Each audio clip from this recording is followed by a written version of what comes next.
to have the opportunity to use the Terrorism Act to profile communities and to persecute leaders who are opposed to your administration. Please relax. We want you to serve your one term. Nobody wants you out of government, and constitutionally, nobody has any plan to overthrow your administration, Mr. President. We want to face you on the ballot in August 2027. So just relax and stop crying wolf that anybody wants you out of office and constitutionally. There is no leader here who is planning a coup, and none has the capacity. And nobody is interested. The leaders in this country, and indeed 95% of the Kenyan population, want to humiliate you at the ballot. They will relish that moment. None of them would want you to go out through any other method, unless, of course, you decided to resign on your own volition. So please stop creating this narrative. This narrative is to enable you to use anti-terrorism law to persecute leaders and to persecute the Kikuyu community. If you speak out online, Mr. President, you want to use the Terrorism Act to harass people. If you dare challenge your administration, you want to use the Terrorism Act to deal with people who are opposed to your administration. My fellow Kenyans, let us not be deceived. William Ruto has stripped away even the pretense of democracy. What we are witnessing is not the rule of law, but the rule of fear. This is not the behavior of a government that serves its people. This is the machinery of outright dictatorship. Finally, I want to announce to the people of Kenya that tonight I will be traveling to the United States of America to talk to the Kenyans in diaspora and the international community about the state of the nation.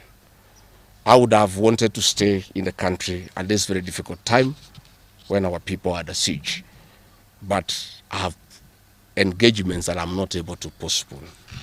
I have been threatened by people close to William Ruto, who called some of my people today, and they will want to stop me from leaving the country. I have no problem. If you want to come and arrest me at the airport, as you are threatening us, you can go ahead. I don't have a problem. You cannot sell fear to us. You know, even if you sold us fear, we cannot buy. You know, and therefore, as I'm out of the country, unless I'm stopped from going, and if I'm stopped from going, I'm still okay. I'll be here because this is my country. We have made sufficient arrangements with other leaders in the united opposition to create a pool of lawyers to come in through for our young people who are being persecuted on trumped-up charges of terrorism. And I want to explain. I have heard the president saying that people have attacked police stations and the law courts. It was all stage managed by the MP for Kikuyu. How do you explain that people can walk into a police station and they are not armed and take over the police station from armed police officers? How do you go to the courts that are guarded by armed police officers and touch them? All these attacks of vital installations were stage managed by William Ruto through Kimani Ichung'wah to create the opportunity to prefer charges against people using the Anti-Terrorism Act. That is the reality.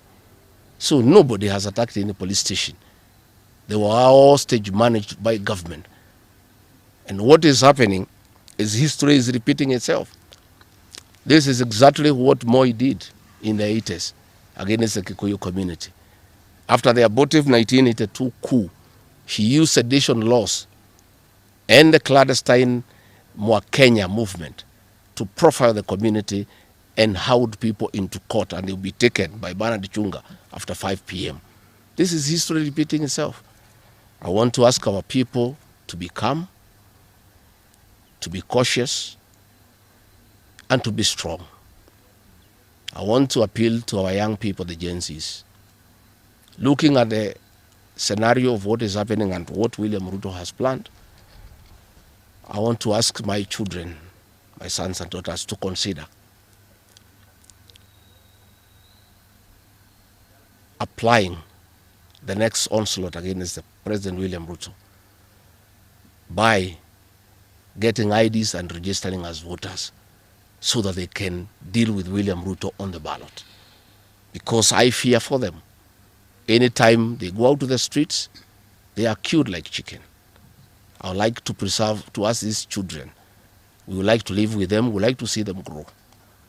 And when we look at the desperation of William Ruto and the brutal force he is using against these children and the use of state militias to attack them, I would like to plead with them to consider, to join us, we in the opposition, by registering as voters. And in 2027, we'll be able to get rid of President William Ruto. William Ruto, finally, let me ask you a question. The Kikuyu nation, the Mount Kenya people, you call tribalists every day. These people